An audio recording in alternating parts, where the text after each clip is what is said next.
Olha, a gente vai falar de saúde também, de previdência, e muito importante, né? A gente sempre abre espaço aqui para a gente trazer informações importantes para você. Hoje, nós vamos receber aqui o Dr. Jefferson Maleski, que é advogado previdenciarista.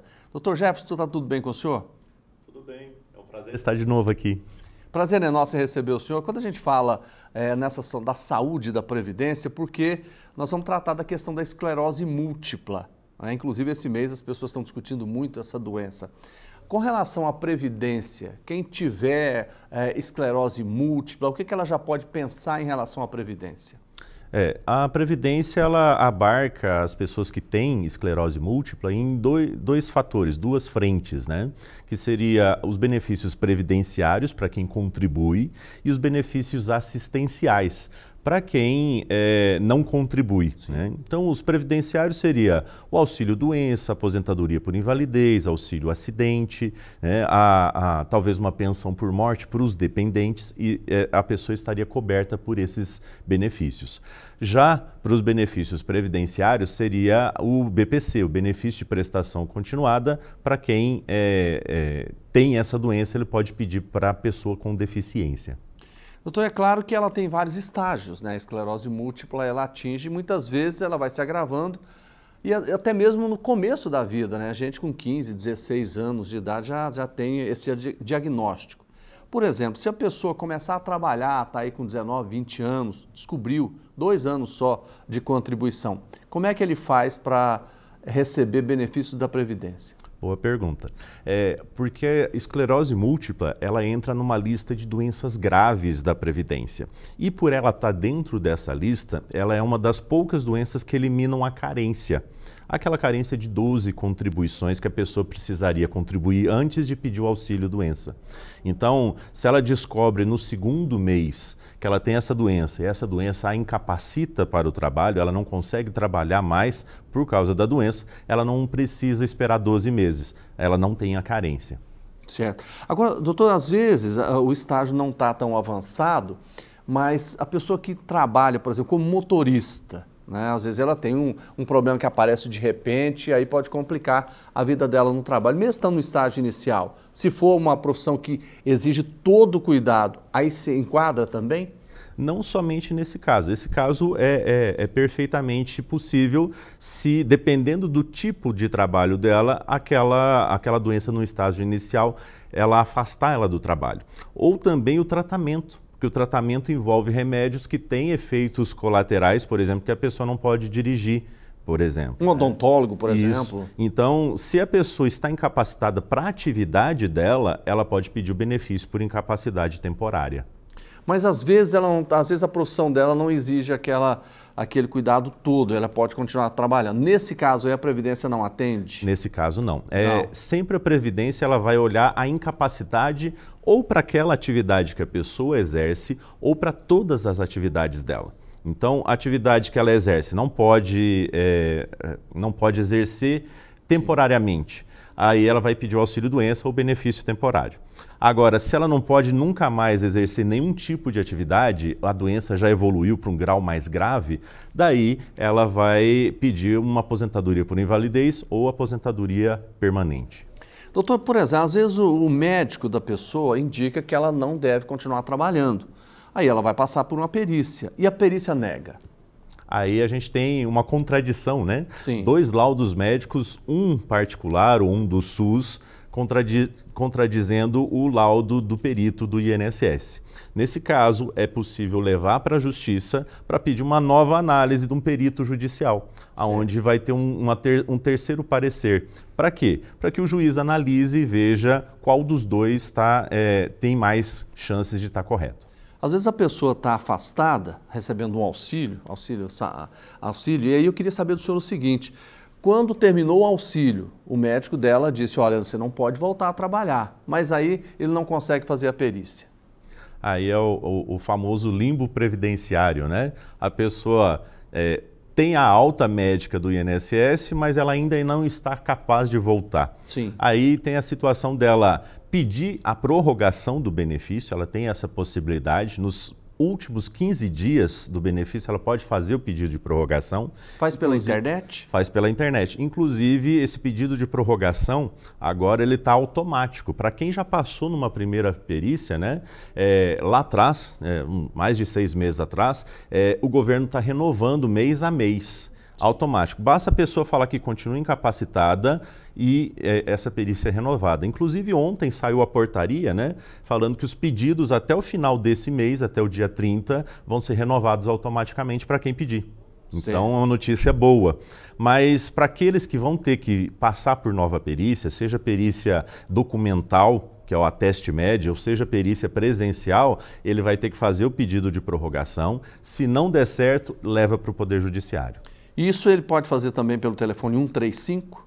Pode fazer pelo 135, pelo aplicativo, né, Meu INSS, ou pelo portal, o portal meu.inss.gov.br. Correto. Eu queria até mudar de assunto um pouquinho, porque sempre me preocupa, Dr. Jefferson, a questão dos golpes. Ainda estão frequentes esses golpes? Infelizmente, sim, né? Temos os mais variados tipos e espécies de golpes contra os beneficiários da Previdência. Apesar de ter diminuído um pouco, a gente estava tendo alguns golpes de associações de aposentados, né? Que a pessoa começava a receber um desconto de associado, sendo que ele não conhece, ou a associação é de outro estado, de outra região do país, do Nordeste, do Sudeste. Então, o que o INSS fez? Ele bloqueou todos os novos descontos. Mas as pessoas que já começavam esses descontos vão ter que correr atrás de cessar esse desconto. Tem um pedido dentro do INSS que ele colocou, inclusive, lá para que esse desconto seja cessado de imediato. Agora, para restituir os valores descontados, tem que entrar no Poder Judiciário. Esses valores normalmente são valores pequenos. São valores pequenos, mas olha só que interessante, são valores pequenos, mas descontados de forma ilegal. E o Código de Defesa do Consumidor pode ser aplicado aqui, ele faz com que esse desconto indevido seja devolvido em dobro. E a pessoa ainda pode pleitear uma indenização por danos morais. Exatamente, estou perguntando isso para o senhor, porque muitas vezes o aposentado nem percebe, né? Aquele desconto lá de R$10, R$12. O que me impressiona é o INSS autorizar um desconto como esse sem autorização do aposentado. Exatamente. O INSS ele faz convênios com entidades que podem fazer esses descontos, seja de empréstimos consignados, seja desses de associação. Então, ele verifica os dados do convênio. Agora, a entidade conveniada, ela deveria passar, de cada desconto autorizado, passar os documentos necessários, por exemplo, um termo de aceite, né? Um contrato feito com o segurado, assinado com a validação digital, com a documentação necessária, com a assinatura dele, seja digital, seja presencial, e eles não estão passando. O INSS está pecando no caso de não conferir essa documentação, não exigir que ela esteja de acordo. Doutor, o senhor falou, a gente sempre sabe aquela questão do Pix falso em relação ao aposentado. Como é que funciona esse golpe? Esse é um golpe que está muito em voga, que a pessoa entra em contato com o aposentado e fala assim, olha, eu fiz, sem querer, eu fiz um depósito na sua conta. Tem como você me devolver, passar um Pix de volta, mas em uma conta diferente? A pessoa de boa fé, né, o idoso de boa fé, vai lá e realmente vê que o dinheiro caiu, vai lá e faz a devolução. Para depois ele descobrir que foi feito um empréstimo no nome dele, aquele dinheiro era dele, era um empréstimo, e ele passou para a conta do falsário. Um empréstimo que o aposentado não fez, não empréstimo fez. Fraudulento. Fraudulento. Como é que eles conseguem fazer isso? Tem muitas informações dos aposentados que o INSS libera para bancos. Para os bancos entrar em contato e fazer empréstimo. Não é que os bancos sejam os responsáveis, mas os bancos têm, às vezes, correspondentes bancários em todo o Brasil, e esses correspondentes bancários nem todos são de boa fé. Fazem, às vezes, um empréstimo fraudulento, nesse caso da devolução do Pix, ou até mesmo fazem empréstimos verdadeiros, só para eles ganharem aquela comissão que o banco paga para os correspondentes, né? Então a pessoa não pediu um empréstimo e mesmo assim veio na conta. Isso também é uma fraude. Se acontecer com a pessoa e tiver feito um empréstimo, caiu o dinheiro na conta dela, ela não pediu. Tem como ela, como diz, devolver, cancelar esse empréstimo? Se ela não gastou, tem. Se ela não gastou, tem como. Então, basta ela verificar, né? Tem que ficar atento sempre ao seu saldo bancário, verificar, tirar o extrato bancário mês a mês, né? Toda conta gratuita, conta de benefício, permite que pelo menos uma vez por mês você tire o extrato impresso. E ficar de olhos no extrato de pagamentos do INSS, para ver se aparece algum desconto de empréstimo. Então, o segurado, infelizmente, ou algum parente mais próximo, vai ter que fazer essa fiscalização mês a mês. Para quê? Apareceu alguma coisa diferente, ele pede a devolução. Apareceu um depósito de dinheiro diferente, ele vai lá e já fala que ele não fez o empréstimo. Se ele faz com o INSS ou com o banco? Comunica com o INSS primeiro e depois faz a devolução. Essa devolução pode ser feita direto no banco, administrativamente. Se o gerente ou o banco não quiser essa devolução, não cancelar ou quiser cobrar alguma coisa por aquele empréstimo, daí pode levar para o Poder Judiciário. A pessoa deposita o dinheiro numa conta judicial, né, faz um depósito judicial e depois vai discutir que ela não fez aquilo ali, não fez aquele empréstimo. Ela vai depositar esse dinheiro, judicialmente falando, mas aí no próximo, a justiça vai demorar um pouco, mas aí no próximo mês vem o desconto. Não. Daí, no caso, suspende?